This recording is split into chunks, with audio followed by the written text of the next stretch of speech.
Hey, Patricia. Hi, Kim. How's your weekend? Uh, working. It's been busy. I'm teaching a course on Latin American art for the first time at American University this semester. And I'm pretty excited about that. And the students are all wonderful.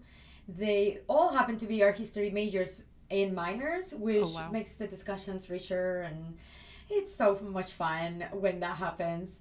We're opening our spring exhibition this week here at the gallery. We're showcasing works from our permanent collection. So that's it. It's just been nonstop. How is it been for you? Yeah, that's a lot. Well, a little easier than you. I've been catching up a lot, and I've been thinking a lot about primal screams Hmm. and doing a primal scream and what that means and how that feels. And um, I kind of like this idea of screaming against the tide, but not in a metaphorical way. Actually, in like a physical walk down to the charcoal dirty tide and start screaming at it kind of a way. Um, it's it's an absurd act, but somewhere in that absurdity, I think it might make me feel a little better. There's a bar in New York where you can not scream, but you can break the glass. So maybe you can try that too. Yeah, next time I'm in New York, I'm gonna full on break some glass. That sounds great. Um, that's hilarious. So I can go to a cat cafe and then a bar and throw glasses. That's Yes. that's fantastic. I love it. I want to join you on that itinerary. It's a deal. It's and then we'll go to a museum and not do any of that. Yes. Um, so today we have our first guest, so it's really exciting. I'd like to move on from screaming against the tides and maybe get in touch with other ways of being in touch with our bodies and ideas. Welcome to The Art Equation, a podcast from Now Be Here. I'm one of your hosts, Patricia Ortega, and our historian and independent curator. I'm your other host, Kim Schoenstatt, a contemporary artist and organizer of Now Be Here, a directory of and for women and non-binary artists. On this podcast, we have a little charla, a little bachipapo about making art and making exhibitions. We invite fellow artists, curators, archivists, and people from different areas of the art world to share their knowledge and their experience. We are curious about what goes on in the day-to-day of arting. We want to talk shop, get in the weeds about what goes into art shows, talk with the makers and the doers of the art world. Welcome to the Art Equation.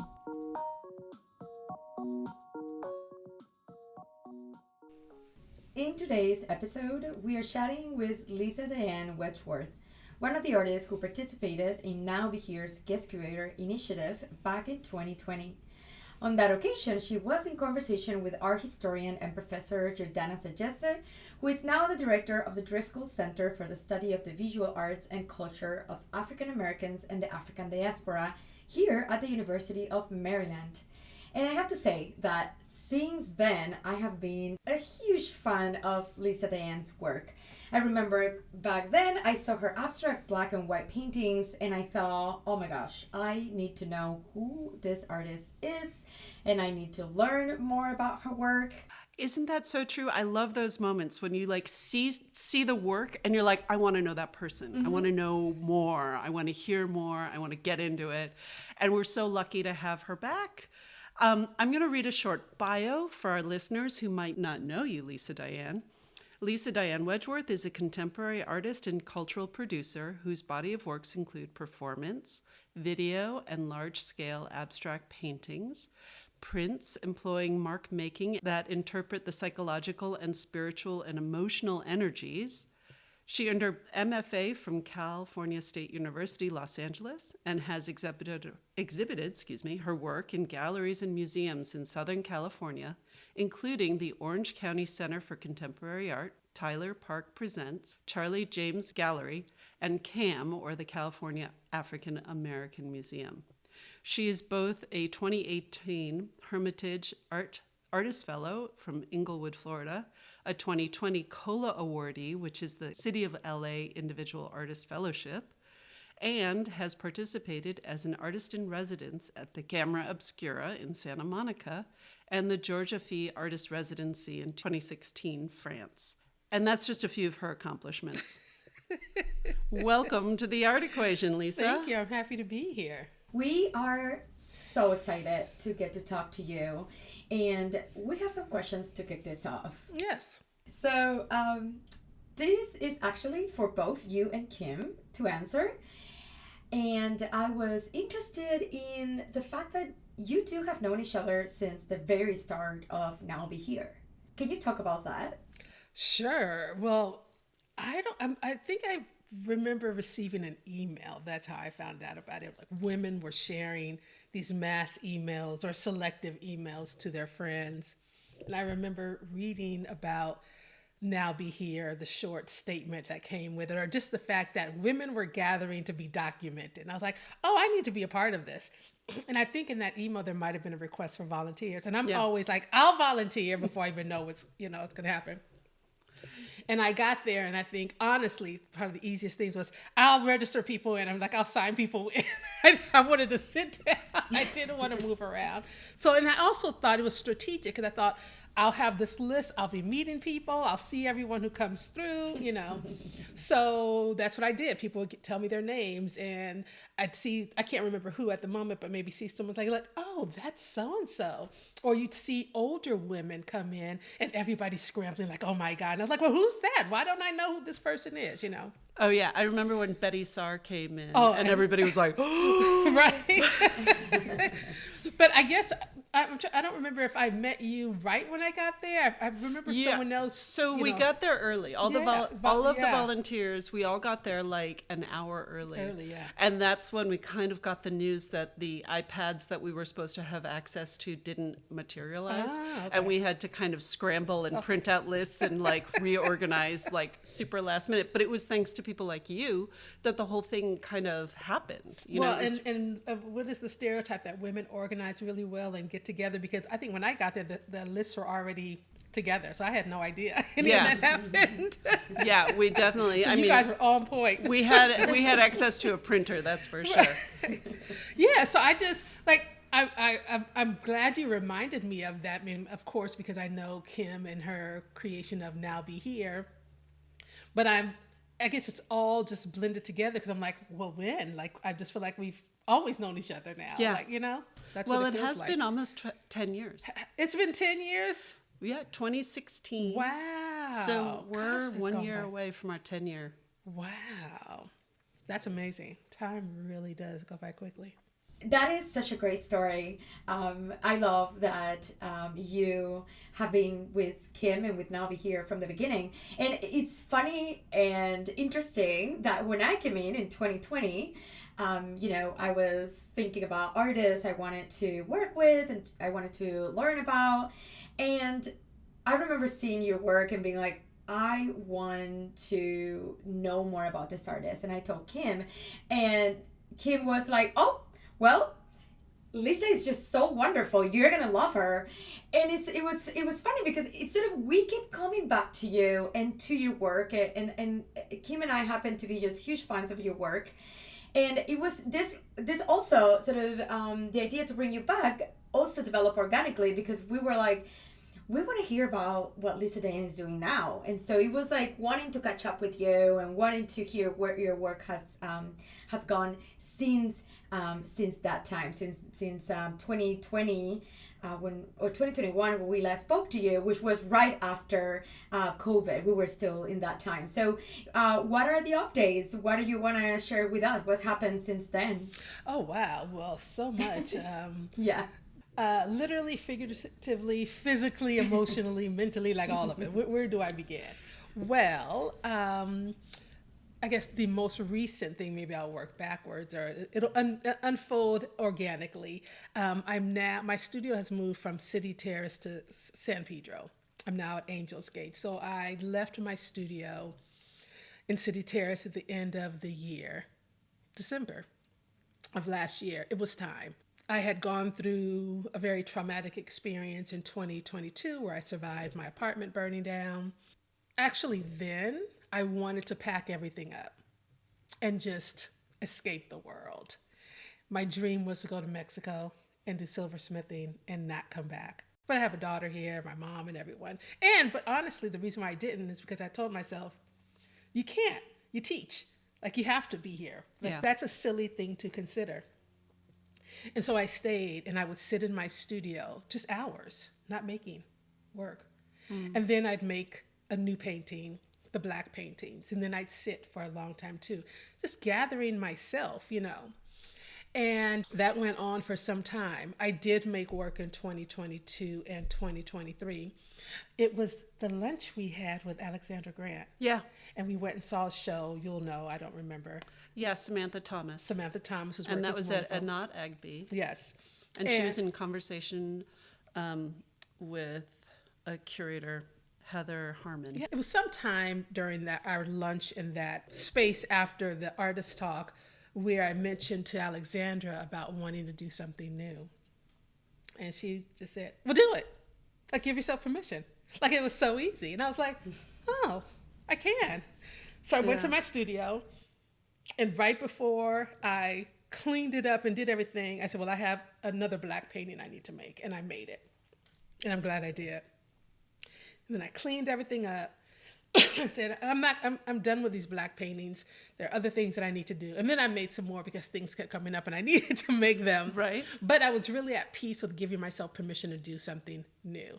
And then that February, all of this leads up to what I'm doing now. And then that February, I did go to Mexico for 30 days. Oh, good. And I worked with a silversmith and made some rings from, little granules and things.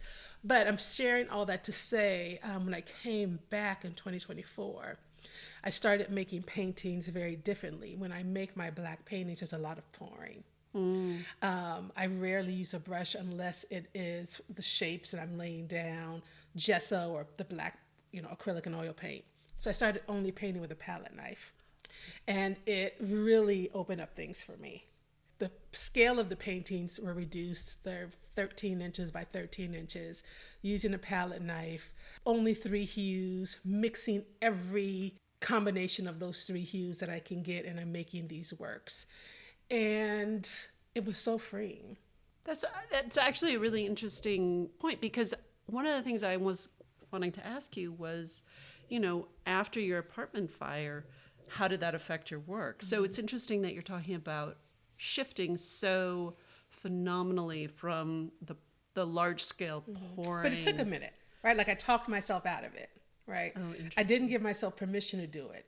I was afraid. I have to say, after the fire, and I'm at a much better place, there are so many things that I wanted to do, and I realized any shift that I wanted to make, the next thought that would surface would be, but you're an artist. What are people going to think? This is your community. It was all external. It was all about what other people thought. And I was just like, well, I have a right to do whatever I want to do, give myself permission to do something else.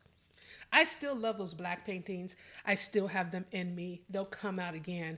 But I knew that it was important for me to make time to really experiment and investigate and to play in the studio. All those words we always use, but to really do it. And to do it with a freedom and a confidence. And, I was talking with an artist friend about this, and I said, actually, I think one way that I really feel at peace and free is I'm not working with a gallery. So I don't have anyone that's coming to me saying that I have to make a certain type of work or, doubting what I do or trying to guide me in a particular direction. I'm really free to do whatever I want to do. And one of the important things was moving out of that studio. It was time. It was a nice size for me. You went to the first studio. I don't think you went to the one I moved into the back. It was a slightly larger. Oh, wow. And nice amount of space. I had no windows, no fresh air. And for a lot of people, that might not be a big deal. But I was also, after fire, living in a space with no windows or fresh air, and I had to get out of that space. And so now I'm in San Pedro, and although it is a little farther than my other studio, when I go over that hill on Gaffey and I see the water and feel that air, and I go into my studio and I have windows and natural light and fresh air coming in, I'm like, oh, this is worth it. Yeah. What am I doing now? Making these smaller works, but also saying yes to certain things. So it's not necessarily what am I making, but what my approach is. So even today, I have to present this work to the city of Santa Monica at 5:30 today. And when I received the email, it was an arts administrator who was reaching out to see if I knew somebody who could do this project. And my first thought was, I can do it. And then I thought, oh no, I don't do this kind of work. I need to give it to somebody else. And I thought, well, why not? Like I do have these conversations. I don't know if it's perimenopause or is it just me? It's with yourself. Exactly. Okay, I love it. But I did. I was like, I can do this. Like, Lisa, why can't you do this? And it's weird. Like, I don't have a problem talking about this stuff because I think that when we think about artists and we look at artists and we see the work on the gallery wall and the museum wall, it all looks so easy, but there's all this stuff that we go through, mentally. I actually want to interject for a second, and then I want to let Patricia jump in here too. But I did want to, it was interesting what you were saying about the black paintings and somehow that you had developed a persona who made these large-scale black paintings, and how as artists sometimes we get locked into this public persona of what we're known for, and then we're afraid to change because then you hear things from folks like, well, collectors don't know what to think when you change like a 180. Yes, that part. And I want the freedom to be able to do that because there are artists that do that. But like older artists did that all the time. Matisse did that a lot. Right. Like, I mean... Well, and that's why I said, what am I doing now? I'm saying yes. I'm saying yes. So this piece that I did, it's small. It's 18 by 24 inch. Ink, a new medium for me. It's an abstract work with a little bit of representational imagery in it. But when I responded to the arts administrator, I said, I'd like to put my hat in the ring for this. This is what I'm considering. But if you don't want me, here are 2 other people that could do it. Yeah. 100%. 100%. They responded and said, oh, we want you to do it. And I was like, oh, yeah. And then I was like, oh, shit, what did I get myself into, right? So I wrote this proclamation. I did the work. And I'm like, I'm glad that I did this.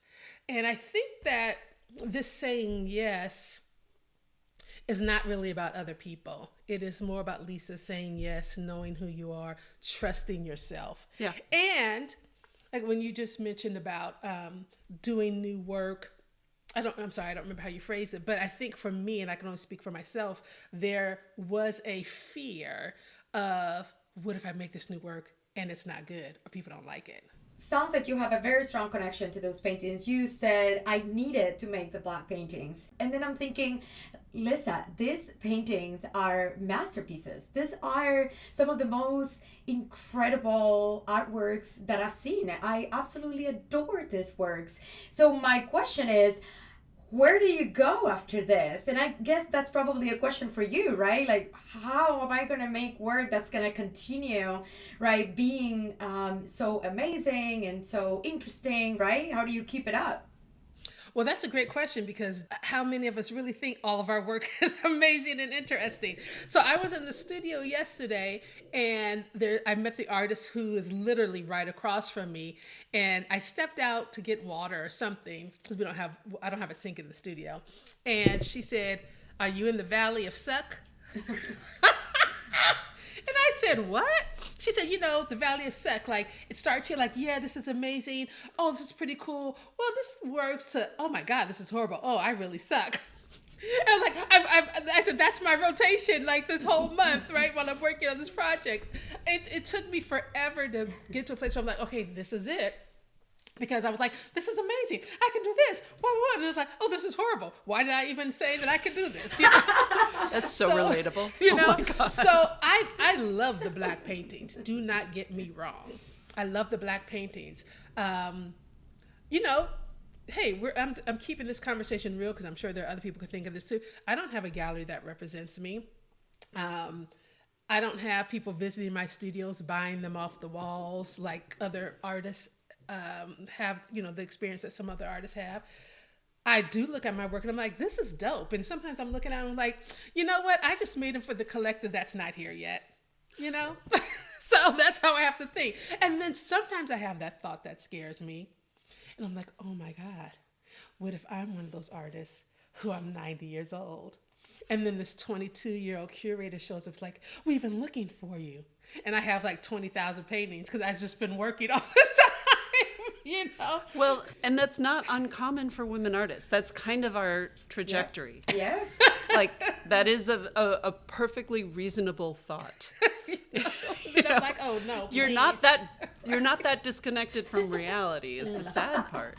You know, like, And the retrospective comes, and Well, it's like I said, really, it's about me and the way I allowed myself to be limited and tight in my perception of who I am, what it meant to be an artist, and the work that I was making. And I have lots of ideas that I pushed aside or suppressed because I was making these black paintings and they had to be blah, blah, blah. And I was like, Lisa, do whatever you want. You're an artist. That's why you're here. This is your laboratory, your experimental place. Make what you want to make. Doesn't mean that I'm giving up on those black paintings, but they're just resting right now. That part that needs to make those, right? do you think part of that was because you lost everything? Like, because you already had to, like, you were forced to let go. That helped because, you know, when you go through a traumatic event like that, and a lot of people are experiencing it now, you're like, what else do I have to lose? Like, let me do what I really want to do in this world, you know? But it was also, you know, my apartment burned down. 7 months later, my sister died. 26 days later, my dad died. So there was a lot that I was dealing with, and I just wanted to be away from it all. Yeah. You know, I just wanted to go someplace where no one knew me, where I could just be. And then finally I just said, you know what? I have to take this time for me. So I literally went to Mexico for 30 days. Came back and was like, Lisa, you have to start making the work, the additional work that you want to make. And I phrase it that way because those black paintings are still wonderful and I want to make those. But now I'm giving myself space to paint in a different way, play with the scale, change that scale and change the hue and do other things. Absolutely, absolutely. And we were taking a look at your prints, your new series of prints, and wow, I mean, where you have taken, like the direction you have taken with the use of the inks and exploring like this fluidity, this new body of work is something different. It's so also dynamic in the sense that it moves more. It has more motion, I would say, than the black paintings, which were more muted and were have a certain seriousness or infinite depth as I think about them, right? Which is what I like about them. But then the prints are so different. Also, yes. Print is a different medium. So I was curious to hear from you how that shift has been. Oh, that was a wonderful experience. It was also extremely challenging. I made those prints with Serio Press. They used to be based in Pasadena, right around the corner from Art Center. They've just relocated this past December, right before the fire. They invited me, again, you know, my own issue with, you know, it's like I don't lack confidence. It is, I think I, for some time, have allowed myself to be locked into this idea of what I was supposed to be doing. And that invisible barrier, my thought barrier, prevented me of seeing how far I could go or what I should be doing. Because it's not me thinking that I can't do it, you know? So Serio Press came to my studio a couple years ago, said they wanted to work with me. And I was like, yeah. And then I avoided it because I was like, again, what am I going to do? How does my work translate into print? Somehow they reached out and I went by the studio again, saw their facilities, and they gave me acetate and said, just, you know, paint on this. So I painted on that with black ink, went back to the studio, and I was like, Lisa, you have to get this done. Like, do this and just show up, you know. And Tony, one of the founders of Serio Press, burned all the screens, and we made a series of prints made with a combination of those screens and various colors. And it was such an overwhelming experience because it's an infinite number of designs you can make. And the printing skills that Tony has are amazing. So there's nothing wrong with the prints, but I just kept feeling inside like something's not right. Like they're beautiful and they would love them. And I was like, oh yeah, but inside I'm like, oh, I have to put my name on this. Like, this is not me. And what I realized finally was they were too graphic in nature. And he showed this process, pulling ink through the screen a particular way or using something else. It was watered down. And that's when it hit me. I said, I don't feel my paintings in these. And I knew how I made my paintings. And I have a tendency when I'm going to do something to make it the biggest job ever when it can really be reduced down and doesn't have to be so complicated. And so I was like, I need a hardware store. I need all these tools. And then I was like, Lisa, again, you're doing too much. So I went, there's a little alley behind, kind of like a street alley behind them. And I said, I need to go for a walk. And I called 2 artist friends, Olivia Booth. Oh, yeah. And June Edmunds. And neither answered. And that was the best thing ever. Because I sat there in the sun for a moment. I walked down the alley. And on my way back, because I kept thinking I need these tools and these brushes, I saw that fountain grass. And immediately I said, that's my brush. And I ran over to it and I picked them and I was literally saying, thank you, fountain grass. Thank you, fountain grass. Wow. And I went upstairs and I started thinking about how I make those paintings. And I did it on a small level and I used those as brushes to apply the ink. Because I said, that's what it was. My hand is not in this. It feels too graphic. So I painted all of the background, all of the substrates, the paper with the ink in these 3 different tones. And then once they dried, we chose an image to represent breath. And then we screen printed those. And that's how those works came about. But again, in my mind, I was like, they're investing in me. They're buying me lunch every day. I have to know what I'm doing. It was terrifying. Yeah. But once I did it, and they left me alone. Like I was there till like 9 o'clock at night once. And Tony was like, it's time to go to bed, because they lived there. But once that connection was made, then it just flowed. But again, it's all about, getting out of your head. It's the same thing I tell my students. You have to stop thinking about it. Pick up that brush, pen, pencil, whatever, and start making those marks moving because you're generating those ideas. I was so stuck in my head about what I thought it should look like and had to get out and stretch my legs and flow and it came.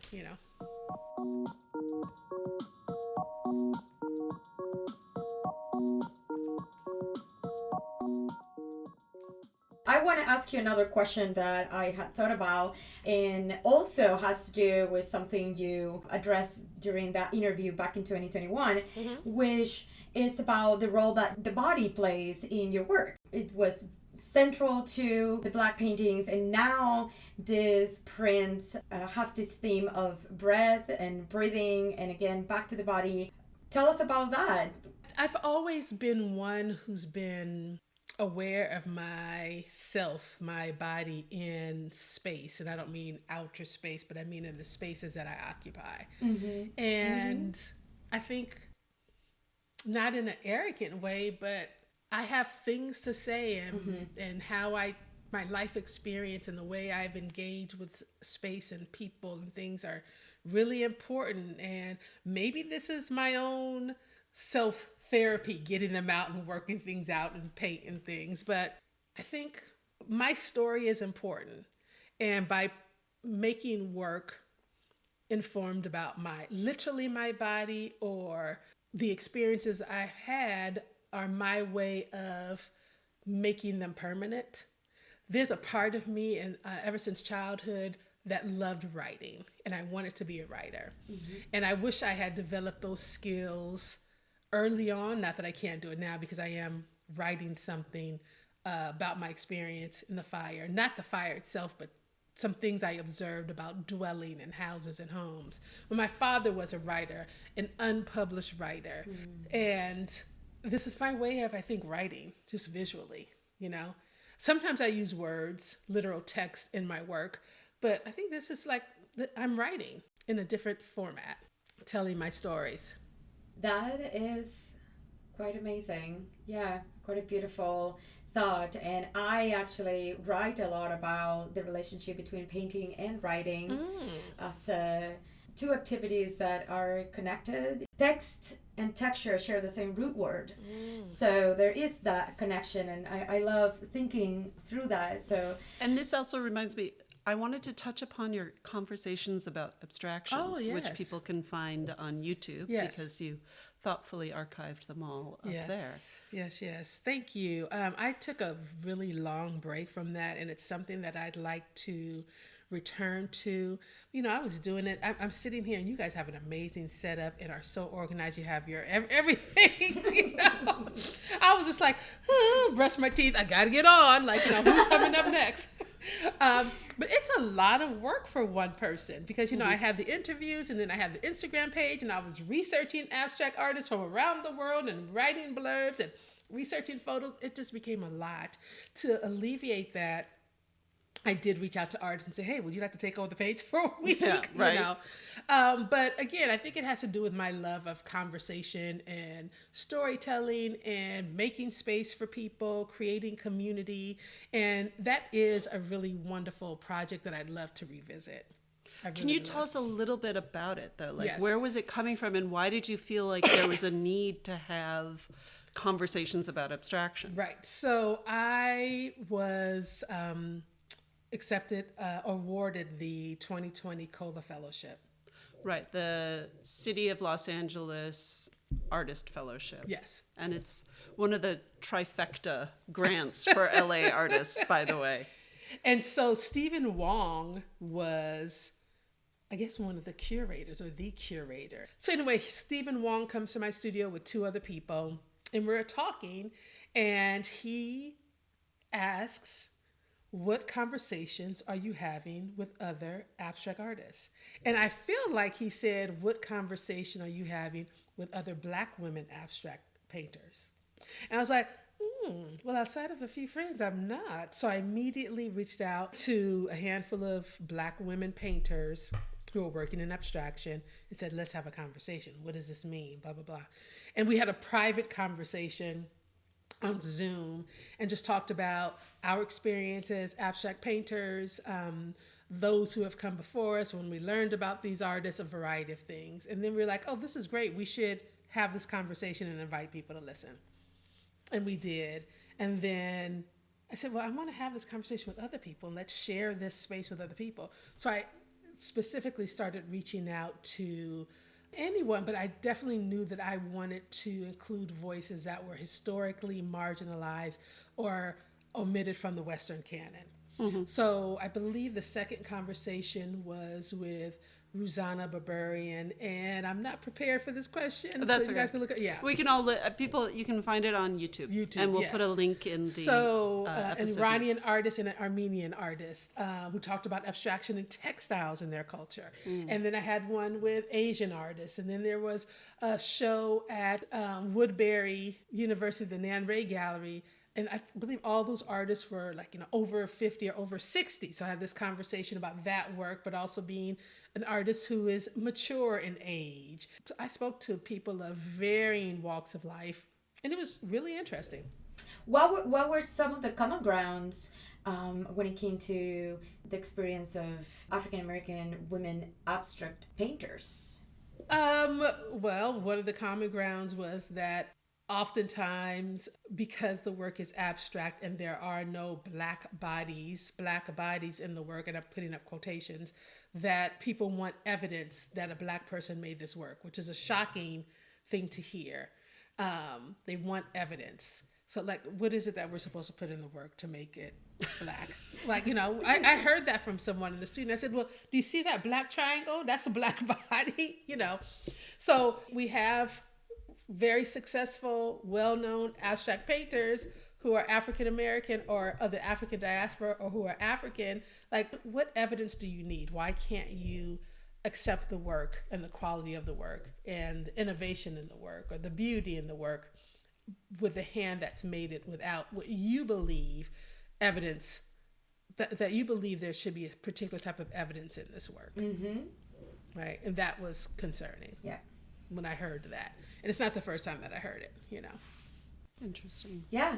It, in a way, refrains people from engaging with the works of art in a way that do what the works are meant to do, which is to open your mind and to have an experience that is not your everyday experience, right? Connect with forms and with the materials and with the colors and with the shapes, right? So, well, that's the thing. If you walk into this space and you're moved by a work of art, and you have the means to purchase it, then purchase it. But what is it that the collector or the curator is really saying if they feel they cannot own or exhibit this work or sell this work on your behalf because it's lacking something that tells the world you are a Black person? Black people are not a monolith, right? And whatever that evidence would be, whether you are from the continent of Africa or from a Caribbean island, whether you are from a Spanish-speaking country or a French-speaking, what have you, or from Mississippi to California, that evidence, whatever you think it will be different, right? But what is it that you need? Why can't you enjoy this work on your wall and have people come over and admire that it's a painting without you having to say, you know, a Black person made that? And what does that really mean to you? What is that currency for you? You know? Yeah, no, yeah. Yeah. Kim, you were gonna say something. I was just gonna say I'm just so interested in your perspective and in your experience, because yes, coming from our history, I don't hear a lot about Black abstract painters, especially women painters. You know, here in DC we have Alma Thomas, and the history of Black abstraction or Black abstract painters is what I think is that other history, right? That history that's repressed or kept sort of outside from the canon. And yet, if you look at it, it's just so sophisticated and so incredible that it really needs not to be seen as something that is being rescued or as being valued now because we're trying to make up for this exclusion. But it is in its own right amazing. Well, and that's the thing, right? We're at a time where a lot of history is being intentionally omitted. And talking about Black women abstract painters, you know, all of us are very aware of Alma Thomas, you know, Howardena Pindell, yes. Frank Bowling, Fred Eversley, you know. McArthur Binion. Okay, so I remember you like dragged me over and you're like, oh my God. Right. And I was like, this is amazing. This is amazing. Tell me about this person. We must have sat there for half an hour. Right, because I remember when that New York Times article came out, what was that, 2017, 2018, 2019, something like that. And it highlighted Black American abstract painters. And I'm scrolling through the article and I'm like, who is this? I see this abstract work with a triangle. I'm like, my triangle brother, McArthur Binion. I had never heard of him, right? Even though I'm doing my own research, I've never heard of him. And so that's part of this importance of us, first of all, doing our own research, but those of us who are teaching to make sure we're including as many people as we can, not flooding your lecture, but you know, you have these people on your list. Yes. So you need to bring them up, right? Because I never knew. I didn't even know about Mark Bradford when I was in grad school. I found out, no one ever talked about Mark Bradford. I found out about Mark Bradford. We had to take a trip to Mocha. And I'm sitting there waiting to go in the auditorium for a lecture. And there's this pedestal with this monitor on it. And I see, and it's silent. But he's talking, the volume's down. I'm like, who is this person? And they don't even look much older than me. And I'm like, who is this? And his name came across the screen. And I said, well, I need to look this up. And I remember going to my painting instructor saying, why haven't you mentioned this person? I'm making abstract work, you know? So, yeah, we're out here. We're out here doing it.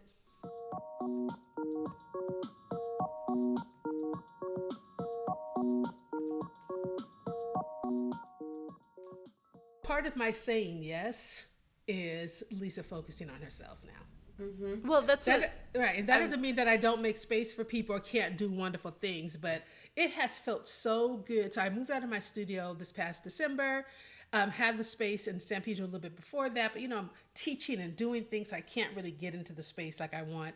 And this month I've been there, if not every day, almost every day.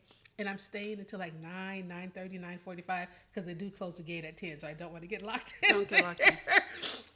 But it feels so good. And I'm like, oh yes, Lisa needs to focus on Lisa right now. You know? Yes. Oh yes.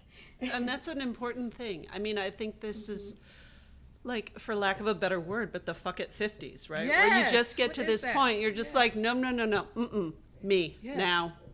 You've had enough of me, and now I gotta it's about Lisa. I just have to carve it out. And I think that's important, right? Because so many times, especially as mothers, right?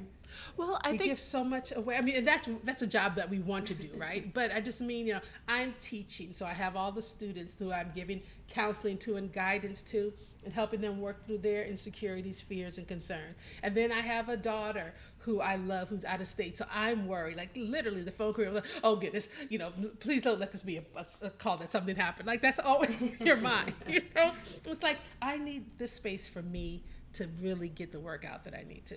And then it makes sense because unless you carve time for you, you cannot really be in a aware and thoughtful and deep connection with others. You cannot come and meet others at a deep level if you're not, connecting with yourself first. Yes. I think that's why they tell you to put the air mask on first in the airplane. They say, parents, put your mask on first, Yes. tighten it, and then tend to your children. Yes. And, that's a very true point because, we need you. Yes. We need you in this world. And your initial instinct after the fire was just to get the heck out of here. Yes. And I'm really glad you stayed. Me too. Oh, this has been amazing, Lisa Diane. You are our first interviewee, and you're setting the bar a little high, I have to say. Wonderful. Yes. Well, I won't say it's wonderful in the sense that like I'm setting the bar just high, but it's been a wonderful experience having this conversation, and it's always a pleasure to be here with you and to finally meet you, Patricia, in person, and Sky. I've only seen your name and email to see you, so this has been wonderful. And I hope everyone in the audience, the audio world, enjoys this conversation.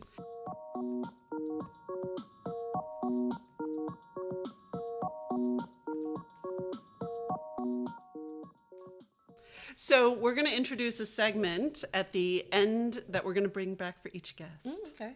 We want to offer a more exploratory blue sky kind of question, right? So the question is, it's open-ended, be as expansive as you want. What project would you do if you had unlimited funding and time?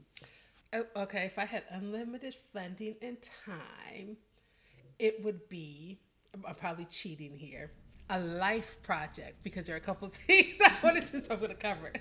So I think the first project that comes to mind is my project about my father. My father died in December of 2022, and when I cleaned out his apartment, the last object I touched was a small suitcase in his closet, and it was filled with his writing.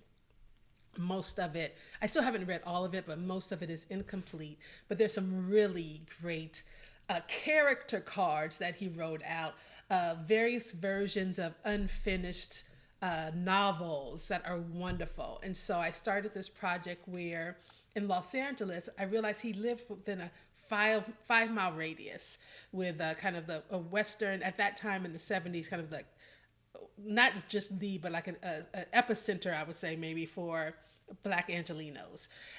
So I started photographing the residences where he lived and myself reading his work there. Or holding up the writing in front of that space from across the street and photographing that literal paper in front of that residence.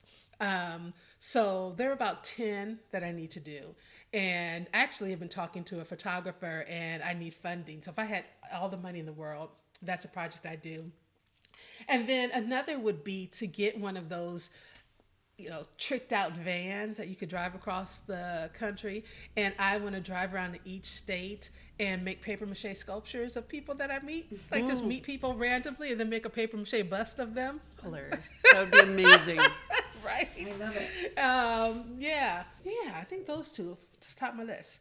Oh, and another thing I'd love to do is like take a year off and go to Senegal and Mexico, maybe 6 months in Senegal, 6 months in Mexico, and really get down deep in the trenches with the silversmiths in those places. Senegal, Mali. Wow, I love them. Interesting. That's amazing. I love it. Yeah, I think it would be fun. Well, thank you again, Lisa Diane. Thank you for having me. It's been a pleasure. And we're going to wrap up with our thank yous. Thank you to Sky Park Tausig for being our amazing producer, Taras Matla at the University of Maryland Art Gallery, and Jonathan Formansky for letting us use your music. Thanks, everyone, and thanks to Lisa Diane again for joining us today. Bye. Bye. Bye.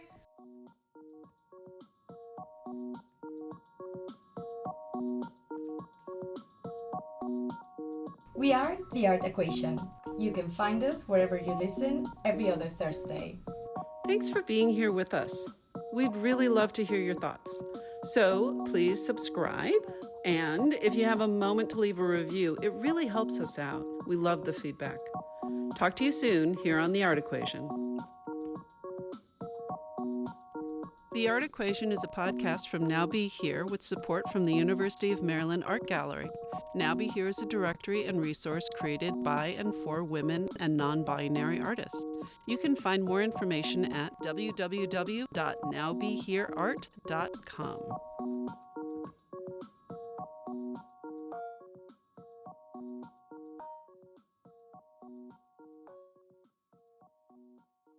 Oh, we should probably all do those actor warm-ups where they're like, ba, ba, ba, ba,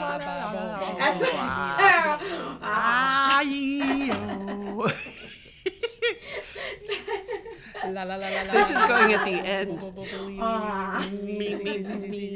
I mean, I feel warmed up. I feel very, yeah, let's do it.